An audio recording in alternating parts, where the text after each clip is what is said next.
More ancient history jewelry stories. Last week, I reposted a video where we talked about a really beautiful necklace from the ancient Georgian kingdom, specifically from an archaeological site known as Armaziskhevi. Georgian friends, please let me know if I'm pronouncing that incorrectly.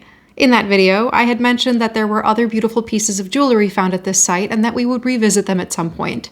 Well, I had completely forgotten about them until I reposted that video last week, so today we're going to talk about some of the other stunning treasures found at Armaziskhevi. The original video featured a very elaborate necklace with a carved ram's head made out of amethyst. Suspended from this necklace was a vessel or container studded with garnets.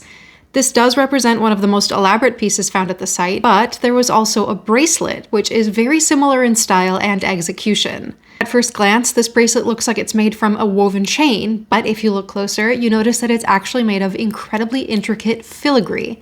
The entire bracelet is adorned with garnets and turquoise, and I think that it's visually quite similar to the necklace we've talked about in the past.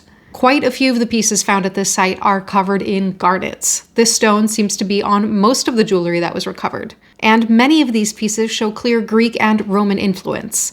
Most of these pieces date from the 2nd to the 3rd century CE. This pair of earrings shows what looks like a heart motif, and if you watch the Valentine's Day video, then you will know that this shape probably referred to the seed pod of the silphium plant. Also found at the site is a beautiful pair of strikingly modern-looking garnet earrings, a matching necklace, and one of my absolute favorite pieces from the site, this carved garnet bust ring.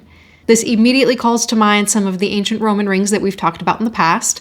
It features the bust of a young boy expertly crafted out of carved garnet. This is not the only three-dimensional gemstone bust that's been found at an ancient Georgian site.